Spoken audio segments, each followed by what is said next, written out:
All right, shalom, shalom. This is the brother Shakar here with another lesson through the power and spirit of Yahweh Bahashem Yahushai. Before I get started, I want to give all praise, honor, and glory to Yahweh Bahashem Yahushai Bahashem Rakah Kadash, and double honors to the apostles, the bishops, and the elders of the great millstone from which I learned this truth. Peace and blessings to the house of David, doing his work with all righteousness, truth, and sincerity. And I want to say shalom to the whole full elect. Shalom. All right, just want to get into a lesson, concerning the things, that have been going on, with these wars and rumors of wars, very exciting times. But we got to understand that, everything is about prophecy. We're very excited, that these wars, they're escalating, because that just means that we're that much closer to World War III, which is the return, which is going to usher in the return of Yahushai to bring a deliverance, to the Lord's elect, and also to bring destruction to the wicked.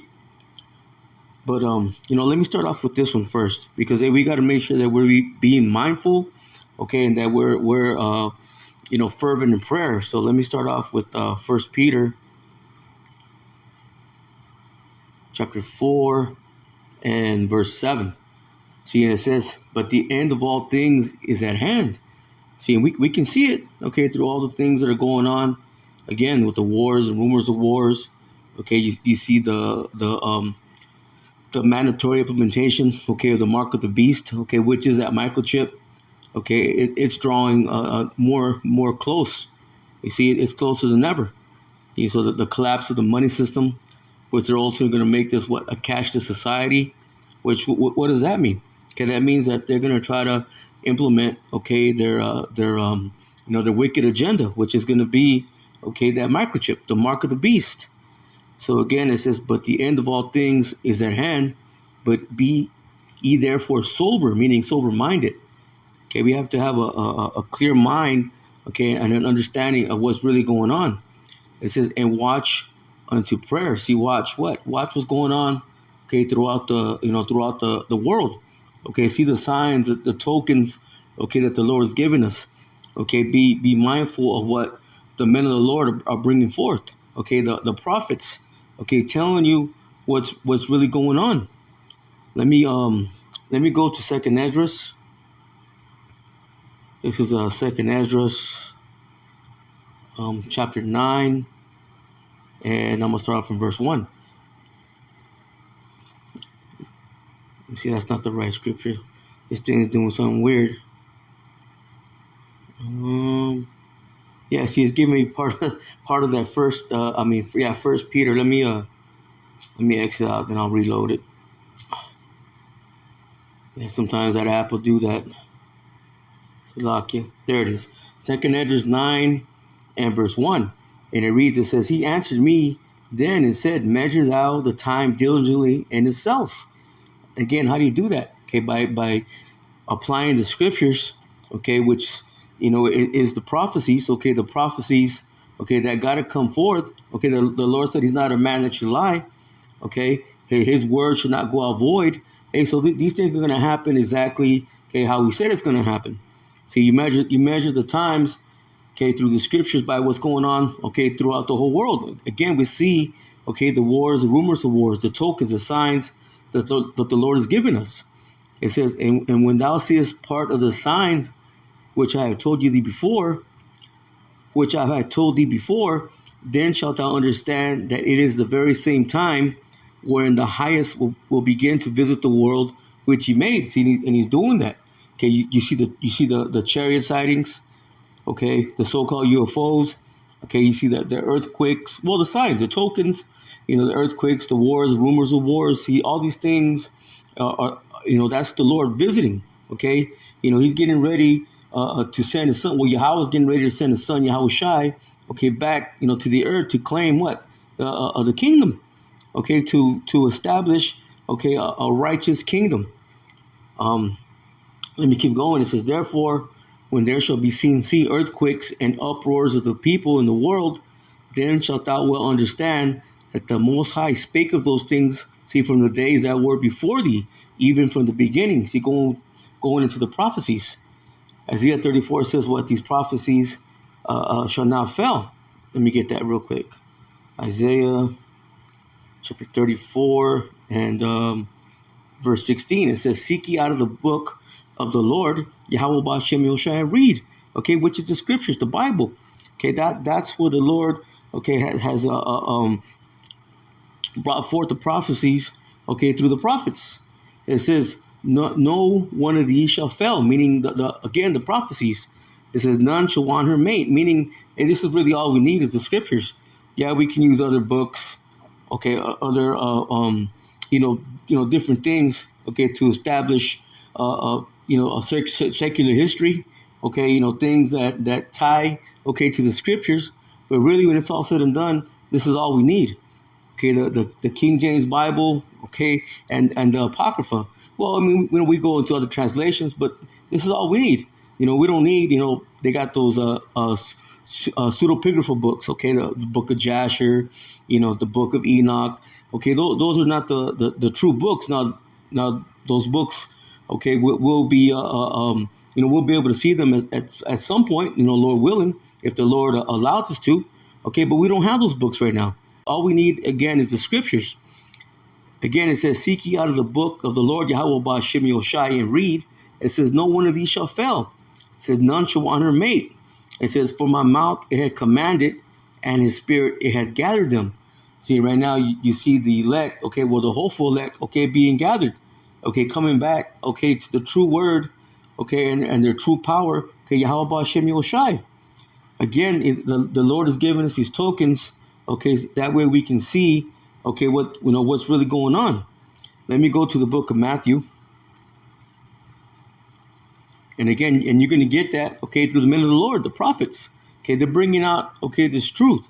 Again, we're excited. You see the escalation, okay, of the wars and rumors of wars. But we know, okay, the end, okay, it's not yet. Okay, we still got prophecies, okay, that got to come forth. Let's go to Matthew chapter 24 and verse 6. See, and it says, and ye shall hear of wars, see, and rumors of wars. And see that ye not be troubled, for all these things must come to pass. See, but the end is not yet. Okay, but we know it's near, okay, but it's not yet. It says, for nation shall rise against nation, and kingdom against kingdom, and there shall be famines, okay, which that's coming.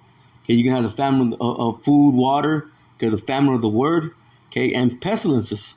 Okay, did we not just have the C-19? Okay, there's more pestilence coming.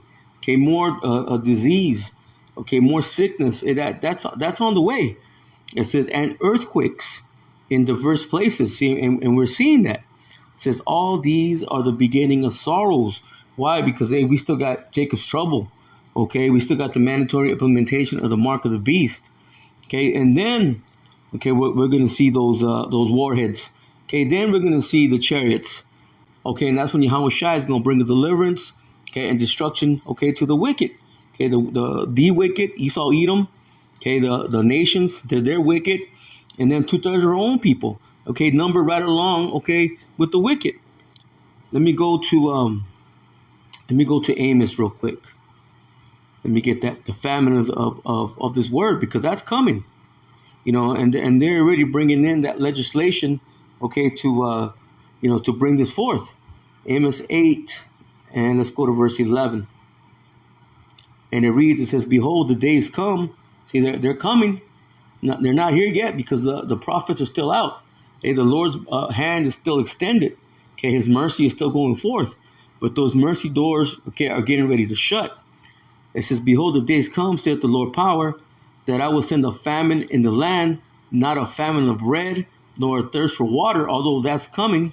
Okay, but this is speaking about a particular famine. Okay, the famine of the word. Listen, but of hearing the words, see, of Yahweh Ba'Shem Yoshai. It says, and they shall wander from sea to sea, and from the north even to the east.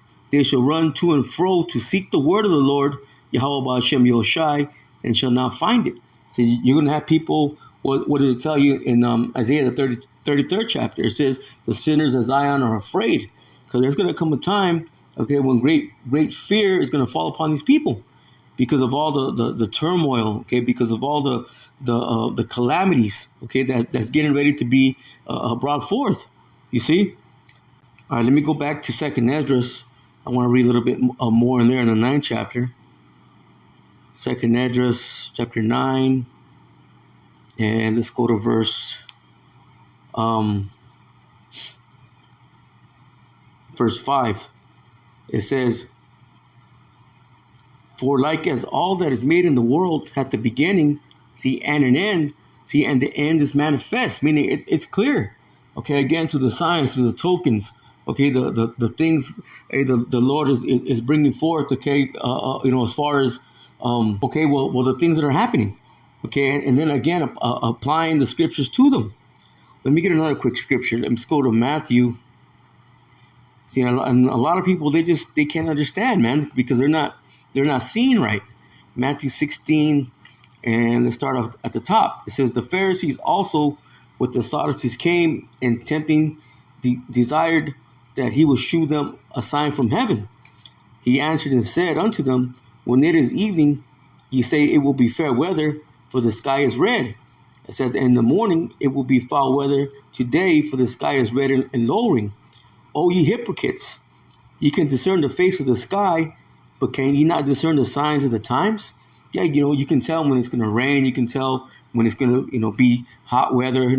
People can tell these things, okay, but they see the things that are going on, okay, throughout the earth, okay, they can't understand, okay, they can't discern it, okay, that we're nearing the end. It says, "See, a wicked and adulterous generation seeketh after a sign, and there shall no sign be given unto it, but the sign of the prophet Jonas, and he left them and departed." See, and that represents the prophets. Okay, the prophets are bringing forth, okay, this true word, man. They're bringing out the correct message, telling you, yeah, the wars, the rumors of wars, all those things are ramping up. Okay, but the end is not yet. You see, the end is not yet. Let me go back. Let's go back to Matthew 24. And you know what? Yeah, let me read verse 8 again. It says, "All these are the beginnings of sorrow." So we see all these things happening, but it's just the beginning. Okay, we're at the beginning stages, okay, of everything coming to its end. Let me go to let me go back to Second Esdras. I believe there was a little bit more that I wanted out of there.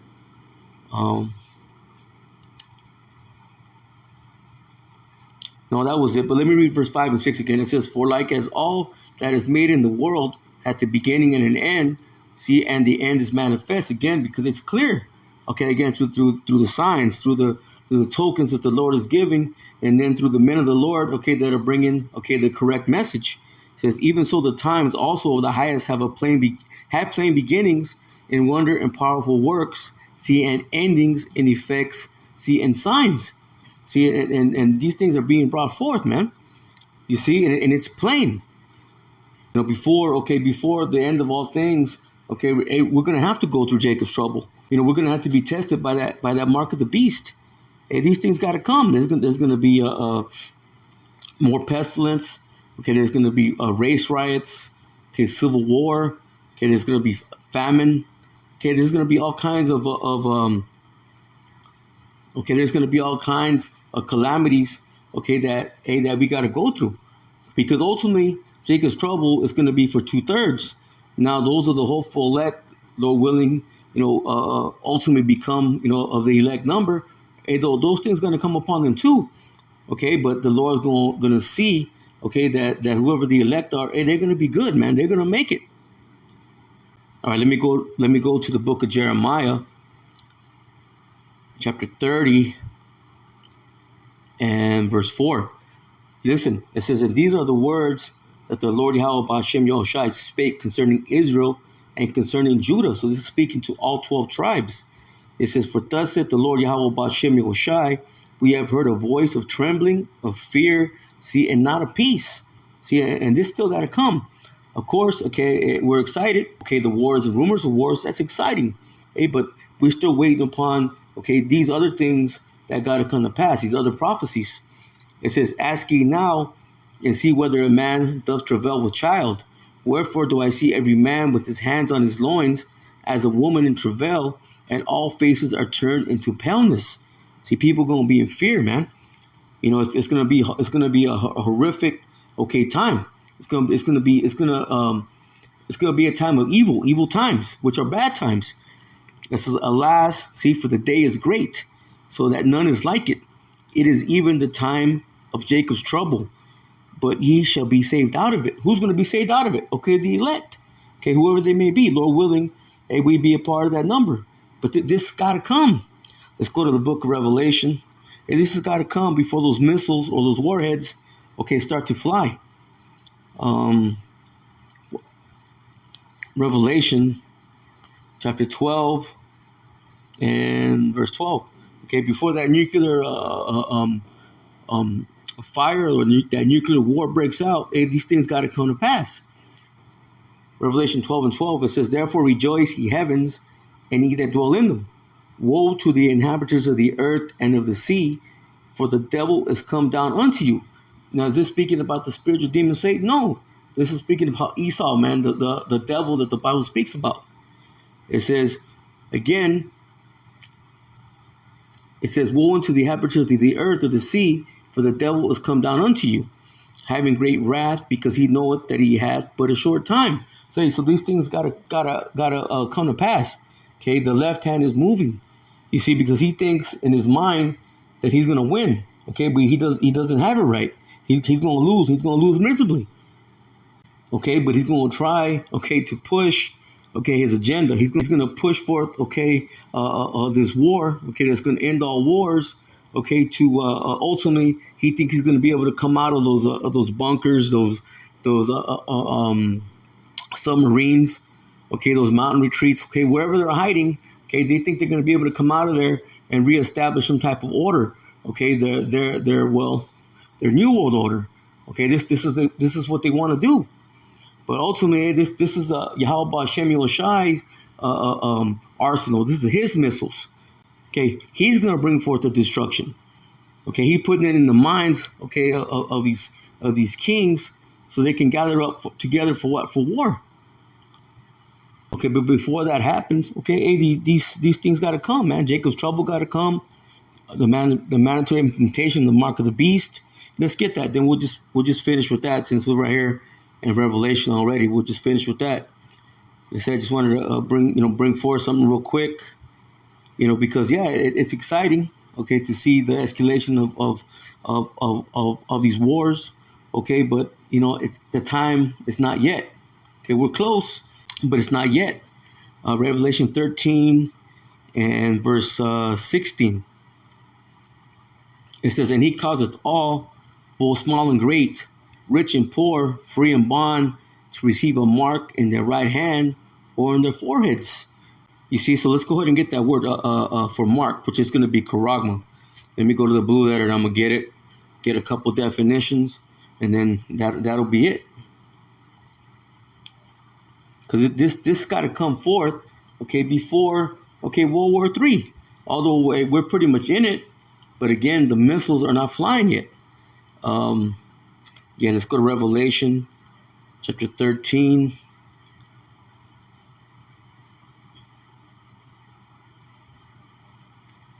And let's go to verse 16. I'll read it again. And it says, and he causeth all, both small and great, rich and poor, free and bond, to receive a mark in their right hand or in their foreheads. So this is going to come upon the whole world. It's going to come upon everybody. This is going to be a test. Ultimately a test, for Israel, man, for the Israelites. Let me see. Let me go.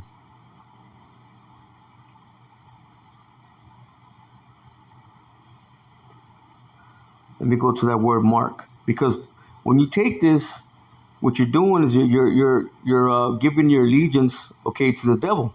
You're saying that he is your power, that he is your God. When Yahweh Hashem Shai is our power. This is charagma, and it's G 5480.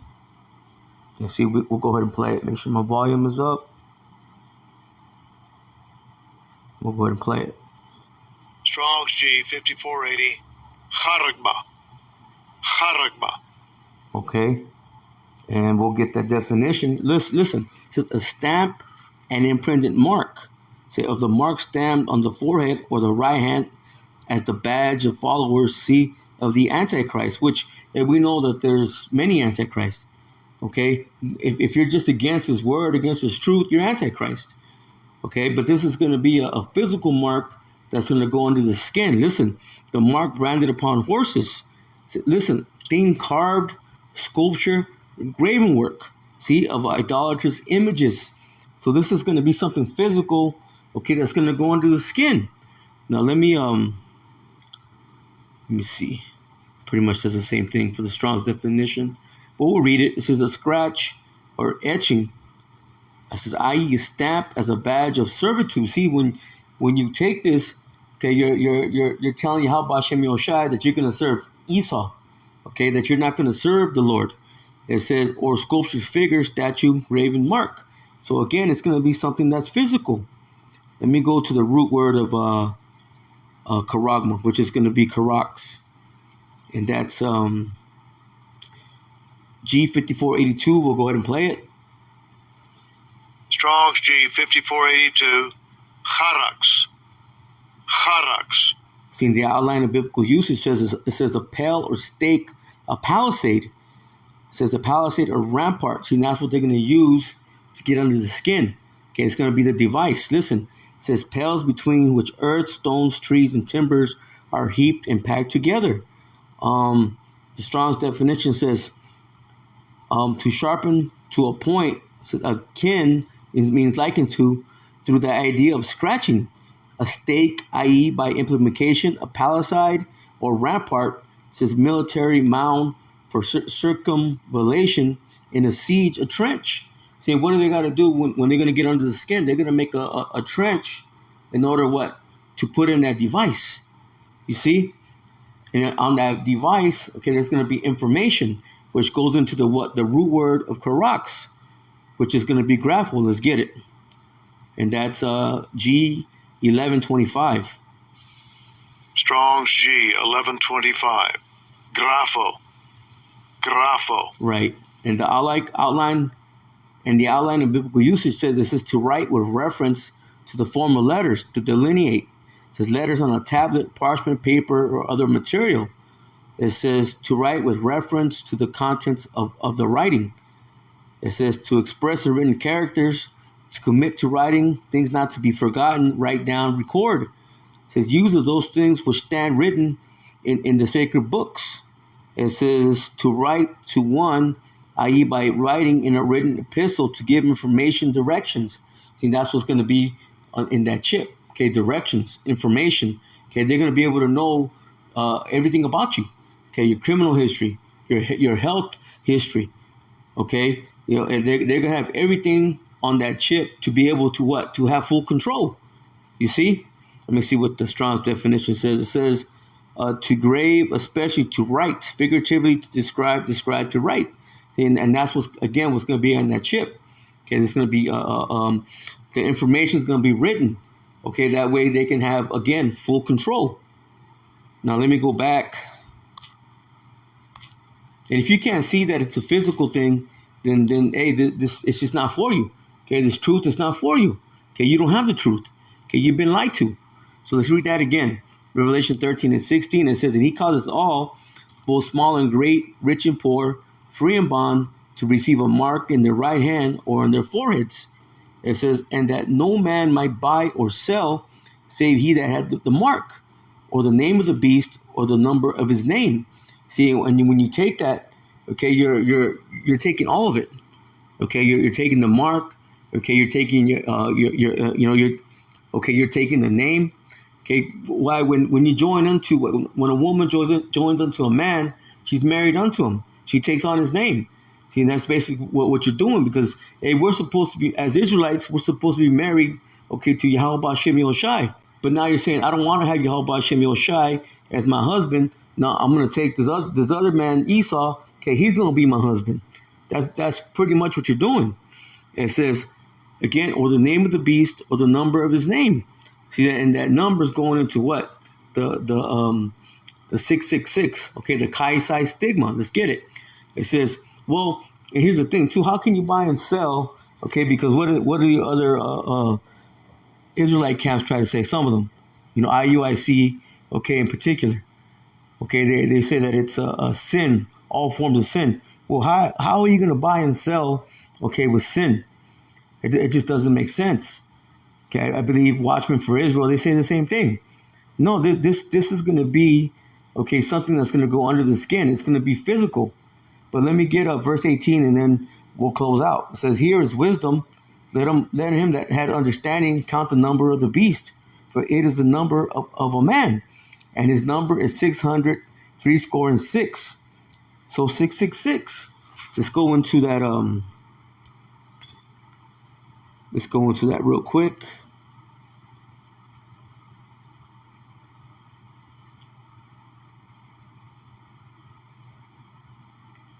And it should be G 5516. We'll go ahead and play it. Strong's G 5516. Chi Psi stigma. See? Chi Psi stigma. Chi Psi stigma. Okay, and what we're going to do, we're going to go ahead and focus, okay, on the stigma. So this is going to be a G4 742. See right there, stigma. And we'll go ahead and play it. Strong's G 4742. Stigma. Stigma. See, in the root word, it says primary stitzu. It says to stick, i.e. to prick. Now, when you prick something, okay, what are you doing? Okay, you're going under the skin. Let me see. The outline, okay, the outline of biblical usage says a mark pricked in or branded upon the body. Let's define that word pricked.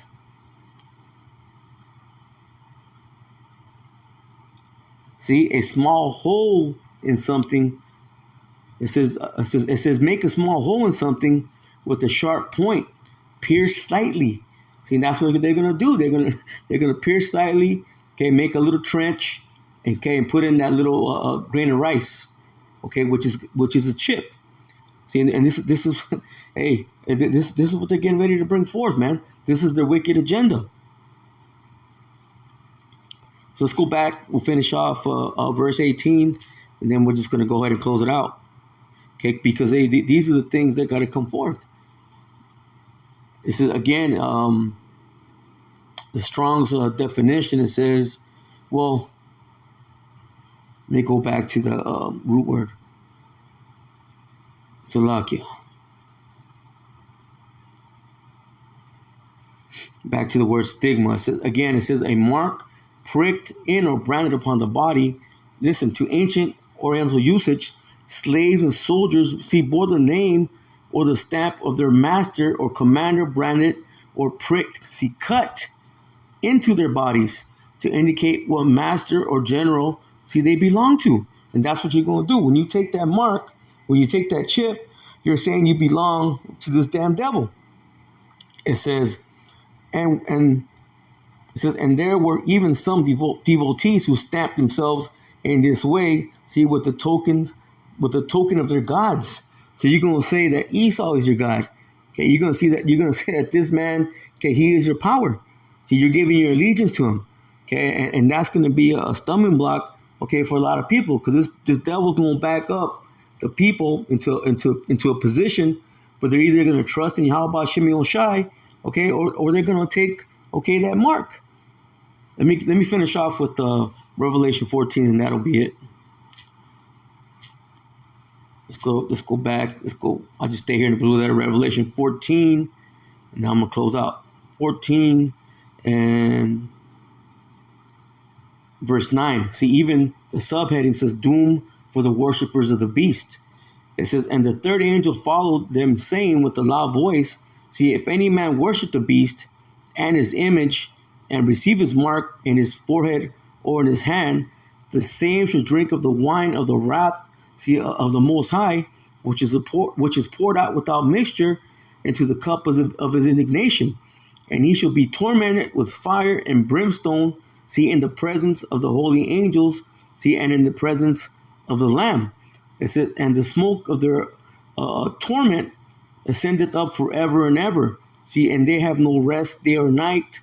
See, who worship the beast and his image, and to whoever receiveth, see, the mark of his name. So, hey, you're going to be put, okay, or you're going to take part, okay, in that destruction. So you're not going to be delivered. Okay, so with that, Lord willing, this lesson was edifying. I'm going to close out, give all praise, honor, and glory to Yahweh, Bahashem, Yahweh Shai, Bahashem, Rakak Badash. Double honors to the apostles, the bishops, and the elders of the great millstone, from which I learned his truth. Peace and blessings to the house of David, doing his work with all righteousness, truth, and sincerity.